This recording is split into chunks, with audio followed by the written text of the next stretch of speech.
नमस्कार दोस्तों, DD react के रिएक्शन वीडियो में स्वागत है आपका। मैं हूं आलोक और आज जो वीडियो मैं आप लोगों के साथ देखने वाला हूं और जिस वीडियो पर मैं रिएक्ट करने जा रहा हूं वो वीडियो है कैटलिस्ट रिकॉर्ड्स का और इस वीडियो का टाइटल है which country has more freedom of speech, यानी बोलने की आजादी किस देश में ज्यादा है। शायद ये भारत और पाकिस्तान की ही बात हो रही होगी कि भारत में ज्यादा है या पाकिस्तान में ज्यादा है। तो चलिए देखते हैं भाई पाकिस्तान की जनता जो है वो क्या कहती है। अदील, मेरा आपसे सवाल ये है कि अगर हम फ्रीडम ऑफ स्पीच की बात करें, हम दो कंट्रीज़ का कंपैरिजन करें इस वक्त पाकिस्तान और इंडिया का, तो फ्रीडम ऑफ स्पीच इन दोनों कंट्रीज़ में से किस कंट्री में ज़्यादा है? India, definitely India. उसकी वजह यह है कि पाकिस्तान में अभी जो रिलीजियस चीज़ें चल रही हैं ना, वो काफ़ी प्रॉब्लमेटिक रही हैं अभी पिछले दिनों में जो वाक़यात हुए हैं। तो इंडिया उस साइड पे मूव कर रहा है, मतलब कंजर्वेटिव उसकी सोसाइटी की तरफ, लेकिन ये है कि फिर भी they have more freedom than us. अच्छा, कैसे? हमारे मुल्क में क्यों इतनी फ्रीडम ऑफ स्पीच नहीं है, उनके मुल्क में क्यों इतनी फ्रीडम ऑफ स्पीच है? असल में उसमें उनकी बेस भी जो है ना वो थी जो शुरू में डेमोक्रेसी और सारा ना उधर ज़्यादा अच्छा रहा है, और इधर थोड़ा डिक्टेटरशिप का था सीन, तो वो एक इशू है। उसके बाद बाकी क्या कहते हैं, रिलीजियस जो चीज़ें हैं ना इधर, उसमें हमारे पास इधर इतनी ज़्यादा ना मतलब स्पेस नहीं, या लोग ना फ्रीली बात नहीं कर सकते। तो इसमें जो वाक़यात पाकिस्तान में हुए हैं, तो अभी सोसाइटी हमारी काफ़ी एक्सट्रीम सोसाइटी आप कह सकते हैं, तो ढेर सारी बातें जो आप नहीं कर सकते, इस तरह की चीज़ें हैं। अच्छा, अगर हम फ्रीडम ऑफ स्पीच की बात करें तो आपको पता है कि हर तरह का फैक्टर जो है वो किसी भी मुल्क की ग्रोथ के लिए बहुत अहम होता है। फ्रीडम ऑफ स्पीच कितना इफ़ेक्ट कर रहा है पाकिस्तान को भी और इंडिया को भी? अ, इसमें वैसे कई चीज़ें कंट्रोल होनी चाहिए, जो मतलब गवर्नमेंट का राइट है कि आप सोसाइटी की एक डायरेक्शन बनाते हैं, तो वो उस हिसाब से कर सकते हैं चीज़ें, मतलब कंट्रोल। लेकिन ग्रोथ के लिहाज से ग्रोथ का इसका इतना इम्पैक्ट मेरे ख्याल में तो मुझे ये बताएं कि अगर हम फ्रीडम ऑफ स्पीच की बात करें, दो कंट्रीज़ का कंपैरिजन हम कर रहे हैं इस वक्त पाकिस्तान और इंडिया का, तो आप मुझे ये बताएं फ्रीडम ऑफ स्पीच इन दोनों कंट्रीज़ में से किस कंट्री में ज़्यादा है? फ्रीडम ऑफ स्पीच इसराइल के अलावा और किसी के पास नहीं है। क्यों, कैसे? इसराइल के पास है सिर्फ, बस, उनके अलावा और किसी के पास नहीं है। पाकिस्तान में भी नहीं है, इंडिया में भी नहीं है? मैं कहता हूँ पूरी दुनिया में किसी के पास नहीं है। जो दजाल के लोग हैं उनके पास है। वो कैसे? देखिए, पूरी दुनिया पे अब वो राज कर रहे हैं। ए टू जी सारा सिस्टम उनके हाथों में है, बैंकिंग सिस्टम से लेकर इंटरनेट, मतलब दुनिया का जो भी सिस्टम है ना वो उन्हीं के हाथों। वो जो चाहे वो कर सकते हैं, अडॉप्ट कर सकते हैं। हमारे पास तो कुछ भी नहीं है, हम तो उनके ग़ुलाम हैं। और देखिए अभी उनके जो वो है स्ट्रेटजीज़ है, वो पूरी दुनिया पर एक हुकूमत करना चाहते हैं, पूरी दुनिया को एक ही स्टेट बनाना चाहते हैं, पूरी दुनिया में एक ही करेंसी को लॉन्च करना चाहते हैं, पूरी दुनिया को। वो कहते हैं कि जो बाकी दुनिया के लोग हैं ये हमारी ग़ुलामी के लिए पैदा हुए हैं, और हम खुशी खुशी उनको एक्सेप्ट कर रहे हैं। अब आप मुझे एक बात बताइए, आप अरे बंदा क्या बोल रहा है यार, क्या बोल रहा है भाई, आउट ऑफ माइंड हो गया यार, क्या बातें कर रही है। को मैं वैसे फ्रीडम ऑफ स्पीच आप बोल सकती हो, आप अपने मुल्क में बोल सकती हो, किसी भी चीज़ के हवाले से कोई भी बात कर सकती हो, नहीं कर सकती। आप देखिए हर लिहाज से उन्होंने हमें घेर लिया है। मैं ख़ुद एक स्टूडेंट हूँ, ठीक है, मैं पढ़ रहा हूँ। अभी तक मैंने अल्हम्दुलिल्लाह कोई 14-15 साल ज़ाया किए हैं इस पढ़ाई में। अब मुझे बताओ मैं क्या पढ़ रहा हूँ? वो लोग जो उन्होंने 1980 में अपने किताबें एक्सपायर किए हैं, उसी को अभी हम पढ़ रहे हैं, ठीक है। तो जब उनके किताबें पढ़ के हमें खाक आज़ादी मिलनी है, हमारी सोच को खाक आज़ादी मिलनी है, हम तो फिर ग़ुलाम ही रहेंगे ना। फ्रीडम ऑफ स्पीच कहाँ से आ गई है? दुनिया का वाहिद किताब है कुरान, जिसकी वजह से हम प्रमोट भी हो सकते हैं, और हमें ज़हनी आज़ादी हर लिहाज से आज़ादी मिल सकती है। लेकिन अगर हम उसके कुरान के उसके ऊपर अपनी ज़िंदगी गुजारें, बस यही मैं कह सकता हूँ। अच्छा, मुझे ये बताएं कि इंडिया में भी फ्रीडम ऑफ स्पीच नहीं है, क्यों नहीं है? पूरी दुनिया में नहीं है, मैं कह रहा हूँ पूरी दुनिया में नहीं है। देखिए अब वो जो लोग हैं ना, सीधी सी बात है, जो कम्युनिटी है हमारे इन माशरों के अंदर, ऐसे लोग एग्जिस्ट कर रहे हैं जो हमें बज़ाहिर नज़र नहीं आ रहे होते, जिनको कहा जाता है हिडन सोसाइटी। क्या वो वर्क कर रहे हैं, वो इस चीज़ के ऊपर प्रॉपर काम कर रहे होते हैं। आप जब बोलते हो ना उनके अगेंस्ट, या तो आपको ख़त्म कर देते हैं या आपको इतना दबाते हैं कि आप फिर बात करने के लायक ही नहीं रहते हो। तो नहीं है, किसी भी मुल्क में नहीं है ज़हनी वो जो आप कह रही हैं। इमरान खान। अच्छा, मुझे आप ये बताएं, हम कंपैरिजन करें दो कंट्रीज़ का, इंडिया और पाकिस्तान। फ्रीडम ऑफ स्पीच हमारा इस वक्त टॉपिक है। आप मुझे ये बताएं, इन दोनों कंट्रीज़ में से फ्रीडम ऑफ स्पीच किस कंट्री के पास है? मेरा ख्याल है कि पाकिस्तान में जो है ना कंपैरेटिवली इंडिया से ज़्यादा फ्रीडम ऑफ स्पीच है, क्योंकि आप डिफरेंट अक्सर न्यूज़ में भी सुनते हैं कि वहाँ पे इवन मुस्लिम्स को अपने जो वॉइस उसको रेस करने की इजाज़त नहीं है। तो मेरा ख्याल है कि अगर देखा जाए तो Pakistan is comparatively good as compare to India. अच्छा, तो इंडिया में आपको क्यों लगता है कि फ्रीडम ऑफ स्पीच इतना नहीं है? चूँकि वहाँ पे कुछ इंतहा पसंदी भी इंडिया में जो है ना पाकिस्तान से निस्बत ज़्यादा है। वो कोई चीज़ को पसंद नहीं करते, तो वो जैसे आप रिसेंटली भी कुछ इवेंट्स देख रहे हैं। अच्छा। यार, जब कोई पाकिस्तानी ऐसी बातें करता है ना यार, मुझे बहुत जोर की हंसी आती है। फिर मुझे उसामा बिन लादेन की याद आती है। फिर मुझे इतने सारे आतंकवादी संगठनों की याद आती है जो पाकिस्तान में चल रहे हैं, और यूएन डेजिग्नेटेड आतंकवादियों की आती है जिन्हें यूनाइटेड नेशंस ने आतंकवादी करार दिया है। फिर मुझे पाकिस्तानी प्रधानमंत्री इमरान खान का बयान आता है कि हमने अलकायदा के आतंकवादियों को ट्रेनिंग दी। फिर मुझे याद आता है दुनिया भर में पाकिस्तान की दहशतगर्दी को लेकर जो चीज़ें हैं ना, वो पूरी दुनिया को पता है, वो चीज़ें याद आती हैं। और उसके बाद ये भाई साहब कहते हैं कि भारत में फ्रीडम ऑफ स्पीच नहीं है, पाकिस्तान में ज़्यादा है। आप एक हिंदू बताओ ना, वहाँ पे हिंदुओं के मंदिरें तोड़ दिए जा रहे हैं, हिंदू के मंदिरों को तोड़ा जा रहा है। पिछले 75 साल में सैकड़ों हजारों मंदिर तोड़ दिए गए, उनको बोलने नहीं दिया जाता। सिंध में नाबालिग हिंदू लड़कियों को अगवा करके जबरन मुस्लिम बना दिया जाता है, उनकी फैमिली से मिलने नहीं दिया जाता। और फिर आप कह रहे हो कि फ्रीडम ऑफ स्पीच है। आप बोलने देते हो वहां पे अल्पसंख्यकों को? हमारे यहां तो देखिए, मुस्कान ने अगर बोला वहां पे अल्लाह अकबर, तो आप सोचिए कि फ्रीडम ऑफ स्पीच कितनी ज्यादा है। किसी को कोई डर नहीं है कोई बात कहने में। यहां पे है कोई वहां पे जो जय श्री राम के नारे लगा सकता है भरे बीच मुसलमानों के बीच? नहीं लगा सकता। यह है हमारे मुल्क की ताकत, यह है फ्रीडम ऑफ स्पीच। यहां पे इतने लोग, सारे लोग अपनी अपनी बातें कहते हैं, किसी पर कोई रोक नहीं है। सबको हमारे संविधान ने बराबर का हक दिया है। आपके संविधान में फ्रीडम ऑफ स्पीच नहीं है बॉस। आप बता दो, कोई हिंदू वहां का राष्ट्रपति बन सकता है? कोई हिंदू वहां का प्रेसिडेंट बन सकता है?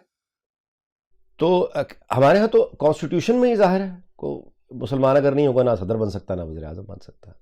आपका आईन है 73 का, वो आपको इस बात की डिस्क्रिमिनेशन करता है कि आप इस मुल्क के सदर नहीं बन सकते, आप वजीर आजम नहीं बन सकते। आपको 4% अकलियत से क्या खतरा है कि आप मतलब इस तरह के कानून बना देते हैं कि जिसमें भाई मैं तो कितना भी बड़ा एक्टिविस्ट बनूं, कुछ भी करूं, वजीर आजम के लिए मैं सोच भी नहीं सकता होगा। सोचूं भी सही ना तो शहजाद कहीं ना कहीं पर लॉक लगा हुआ है, वो गेट्स बंद है मेरे लिए, वो दरवाजे बंद है। मुझे नजर नहीं आ रहा है कि मैं ये सोचूं कि मैं वजीर आजम बन सकूंगा, सदर बन सकूंगा, इस फौज में मैं किसी आला ओहदे पर जा सकूंगा।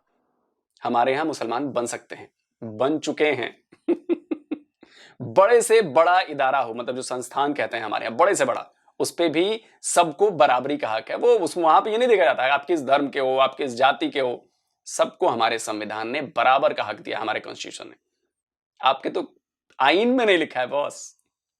कहां आप फ्रीडम ऑफ स्पीच और फ्रीडम ऑफ बराबरी की बात करोगे यार? कि जैसे हिजाब का मामला चल रहा है या दूसरे कई टॉपिक्स इस तरह की चीज़ें चल रही हैं। तो मेरा ख्याल है कि पाकिस्तान में जो डिफरेंट कम्युनिटीज़ के लोग रहते हैं वो सेफ़ भी हैं, और अपनी जो उनको फ्रीडम ऑफ स्पीच है वो भी सच वो आपको पता है कि मोदी की गवर्नमेंट है, तो उसमें तो इवन के किसी को बोलने की भी इजाज़त नहीं होती। लेकिन जो पाकिस्तान है, मैं अगर डिफरेंट देखूं, कम्युनिटीज़ हैं, जैसे क्रिश्चियंस हैं, हमारे हिंदूज़ हैं, तमाम मुस्लिम्स हैं, हमारे इवन के हमारे जो रिलीजन है उसकी बेस ही पीस है, और दूसरी की बात को बर्दाश्त करना है। अच्छा, टॉलरेंस है। अच्छा भाई, अब बहुत हो गया। मैं आपको 2-3 छोटी छोटी बातें आपके ही पाकिस्तानियों की जुबानी सुनवाता हूं जो वहां पे अल्पसंख्यक हैं। और ये मैंने नहीं लेकर आया हूं, मैं ये आपके जिन्ना इंस्टीट्यूट ने एक डॉक्यूमेंट्री बनाई। उस डॉक्यूमेंट्री का टाइटल था अपने ही वतन में अनजान अजनबी। डॉक्यूमेंट्री है इंटरनेट पे, आप जाके देख लो ना। उन्हीं की छोटी छोटी क्लिपिंग्स आपको दिखा देता हूं कि जो ये आप बड़ी बड़ी बातें जो कर रहे हैं ना, सारे बलून जो है वो फट्टे से फूट जाएंगे। उन बातों को सुनिए जरा। अक्सर ये होता है कि जो हिंदू कम्युनिटी के लोग हैं, जब हम किसी भी ऑफिस में जाते हैं तो हमें जो है ना वो सेकंड क्लास सिटीजन के हिसाब से ट्रीट किया जाता है।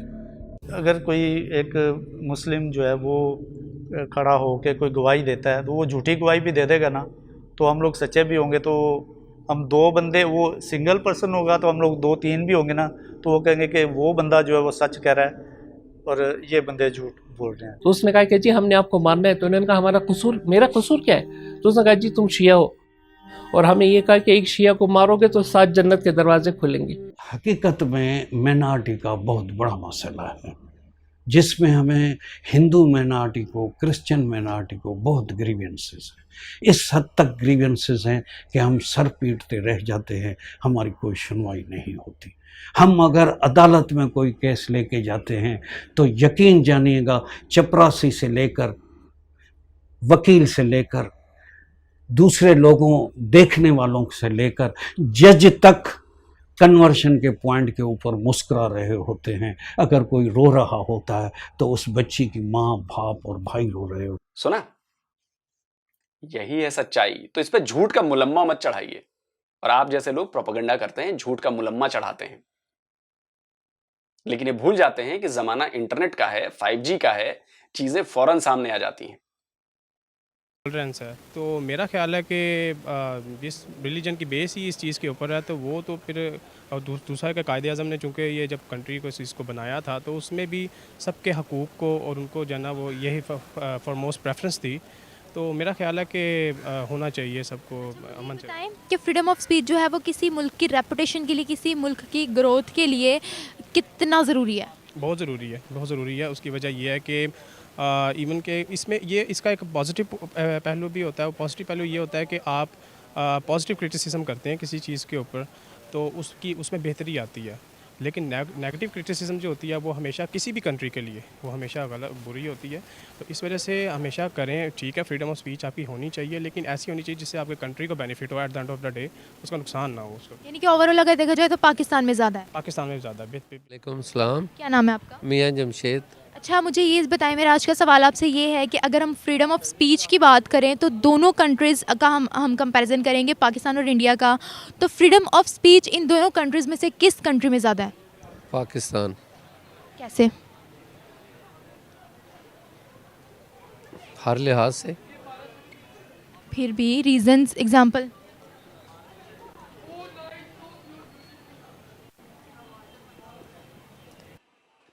इतना सोचने में अगर टाइम लग रहा है तो सोचिए कि फ्रीडम ऑफ स्पीच कहाँ है।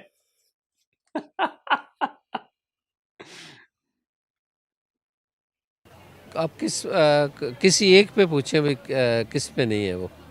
फ्रीडम ऑफ स्पीच कैसे ज़्यादा है यहाँ पर, कोई एग्जांपल देना। यहाँ पे हम लोग आज़ाद हैं, हमारा सबका अपना हक है। वो हमारा चाहे कोई गैर मुस्लिम है, चाहे कोई क्रिश्चियन है, चाहे मुसलमान है, सिख है, हर आदमी अपने अपने उसमें आज़ाद है सब, जो कि इंडिया में नहीं है। यानी कि हर कोई अपने हक के लिए यहाँ खड़ा हो सकता है। यहाँ पर वैसे कोई जुल्म ज़बरदस्ती तो है नहीं, हाँ, लेकिन फिर भी हम लोग बोल सकते हैं। यहाँ पे ज़बरदस्ती तो कोई करता ही नहीं।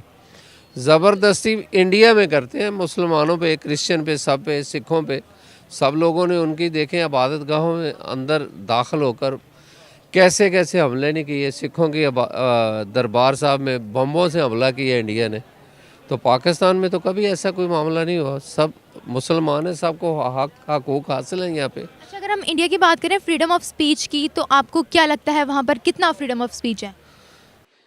मुझे यही शिकायत है यार, पाकिस्तान के जितने भी यूट्यूबर्स हैं ना, वो काउंटर नहीं करते, और काउंटर ना करके आप, जाहिर सी बात है, आप प्रोपेगेंडा को सपोर्ट करते हो, इसलिए आप काउंटर नहीं करते। तो जाहिर है आप करिए प्रोपेगेंडा, मैं तो बैठा हूं यहाँ पे प्रोपेगेंडा तोड़ने के लिए। ये मत भूलिएगा कि लोग आप ऐसे ही सब कुछ कर लोगे और चुपचाप चले जाओगे, ऐसे नहीं जाने दूंगा मैं। ऐसे जाने नहीं दूंगा। वो तो सारी दुनिया के सामने जनरली आप देख लें, कश्मीर में क्या हो रहा है, अमृतसर में क्या होता है, पंजाब में क्या होता है, और वो क्या करते हैं, जुल्म ही करते हैं। ये मोदी क्या कर रहा है, इसका तो कोई छुपी डुपी बात है ही नहीं। हिंदुओं में भी उनकी कोई 6-7 तो कौमें हैं, अंदर उनका कोई किसी धर्म का है, कोई किसी का है, वो कुछ उसको क्या बोलते हैं वो, कि ये उनका ब्राह्मण या ये ऐसे जो लोग हैं उनका आपस में, वो भी वहाँ पे हिंदुओं में भी। भाई अपने गिरबा में साहब आपने देखा नहीं, आप शियाओं के लिए क्या कहते हो, गद्दार शिया, गद्दार शिया, भूल जाते हो। आप अहमदियों के साथ क्या कर रहे हो भूल जाते हो। अहमदियों के मस्जिद तोड़ दिए जाते हैं, अहमदियों को कुछ नहीं समझा जाता। वो तो मुसलमान है नहीं, है ना। आपके यहां हिंदुओं पर क्या जुल्म हो रहे हैं आपको तो दिखेगा नहीं, आंखें मूंद रखी हैं आपने, है ना। वाह जी वाह, गजब बात है। अपने घर की गलतियां नहीं दिख रही, लेकिन दूसरों में दिख रही हैं जहां है ही नहीं। क्या कर दिया भाई यहां पे हमने। इसीलिए देखिए फर्क है ना, यहां पे हर धर्म, हर मजहब, हर जाति का आदमी मिलकर देश को बढ़ा रहा है। तो आज देखिए देश की इकोनॉमी कैसी है, आज देश डेवलपमेंट की तरफ बढ़ रहा है, आज देश का इंफ्रा बढ़ गया, हम मार्स पे पहुंच गए। आप अभी कब्र में अंदर बैठे हुए हो, जमीन पे भी नहीं आए हो, कब्र में हो अंदर, जमीन पे भी नहीं आए हो आप अभी। हमारी भेजी दवाइयां आप खा रहे हो, बना लो दवाई भाई खुद। दुनिया भर की टेक्नोलॉजी हम देते हैं, आपके बैंकों में हमारे सॉफ्टवेयर यूज हो रहे हैं, बना लो भाई खुद। शर्म नहीं आती आप लोगों को ये कहते हुए भी कि यार अच्छा नहीं ठीक है यार, आप लोग कहा करो यार, इससे हमें फायदा होता है। हम इन सारी बातों को कलेक्ट करते हैं और जिन जिन संस्थानों के पास आपका चेहरा, असली चेहरा दिखाना होता है, वहां तक हम लोग इसको पहुंचाते हैं। हर हिंदुस्तानी ये करता है। अब हर उस चीज को आप देखिए। लोग बड़े परेशान हैं हिंदुइज्म में भी। कुछ लोग वहाँ पे बड़े अच्छी वो उसको अकाउंट करते हैं, किसी को ऐसा है कि वो अछूत कहते हैं। वहाँ पे किसी मामले में कोई लोग सारे तो खुश नहीं। ये थी हमारी आज की वीडियो। इसी के साथ मुझे दीजिए इजाज़त। मैं मिलूंगी आपसे एक नए वीडियो और एक नए टॉपिक के साथ। तब तक गजब का वीडियो था भाई साहब। और इससे बड़ा मजाक और क्या हो सकता है कि फ्रीडम ऑफ स्पीच पाकिस्तान में ज्यादा है। अब क्या कहूं मैं इस पे, मतलब जहां पे हिंदू लोगों की आवाज दबा दी जाती है, उनके मंदिर तोड़ दिए जाते हैं। अब मंदिर 70, 75, 60, 50 बचे हुए हैं। लड़कियों को जबरन उठा के, ये मेरी रिपोर्ट नहीं कहती भाई साहब, आप ही लोगों की रिपोर्ट कहती है। मैं खुद से कुछ नहीं बोल रहा, लेकिन यहां पे जितने भी लोगों ने बोला, कोई सबूत नहीं दिया कि ये एग्जाम्पल है। आप हिजाब की बात कर रहे थे, आपने देखा कि वहां पे किसी ने कुछ कहा उस लड़की को? नहीं कहा। इसलिए क्योंकि हम अपने डेमोक्रेटिक वैल्यूज पे बहुत ज्यादा मजबूत हैं। हर किसी को हक है, आप इस बात को समझिए। मुस्कान का इंटरव्यू हर चैनल पे चला, हर अखबार ने छापा। आपके यहां कितने हिंदू उन लड़कियों की बातें छापी गई हैं आपके अखबारों में? बहुत कम आती हैं चीजें। तो भला हो कुछ न्यूज वेबसाइट्स का और कुछ न्यूज चैनलों का कि थोड़ी बहुत चीज दिखा देते हैं, नहीं तो क्या हो रहा है आपके यहां ये तो छुपा नहीं है ना यार। इस्लामाबाद में इस सरकार, सुप्रीम कोर्ट के फैसले के बाद भी आप लोग मंदिर नहीं बनने दे रहे हो। इससे बड़ी बात क्या हो सकती है? आपके सुप्रीम कोर्ट ने फैसला दे दिया, सरकार ने कहा कि हम बनवाएंगे और आप लोग बनने नहीं दे रहे हो। शिर्क का अड्डा कहते हो आप उसे। अपने ही पाकिस्तानियों के साथ आप लोग ये कर रहे हो। हमारे देश के तो हिंदू हैं नहीं, वो आपके देश के हैं, पाकिस्तानी नेशनल हैं। और फिर हमें आप ज्ञान दे रहे हो कि फ्रीडम ऑफ स्पीच नहीं है ना। इसीलिए आप लोगों की हालत बहुत ज्यादा खराब हो चुकी है। एजुकेशन आप लोगों की डूब चुकी है, इंफ्रा खत्म है, मैन्युफैक्चरिंग खत्म है। अल्लाह ताला भी आपकी मदद नहीं कर रहा है यार। इससे तो इशारा समझ लो, 75 साल में कुछ तो अच्छा किया होता, जिसके बाद आपका देश प्रगति कर रहा होता। कुछ तो किया होता। ऊपर वाला भी देख रहा है कि ये सब बिल्कुल बेकार आदमी है, ये कुछ कर ही नहीं रहे। और उसी का नतीजा है कि आपको सजा मिल रही है ऊपर वाले से, आपकी पूरी कंट्री को सजा मिल रही है। सोचिएगा इस बात पे कभी। जल्दी हाजिर होता हूं। नमस्कार, जय हिंद।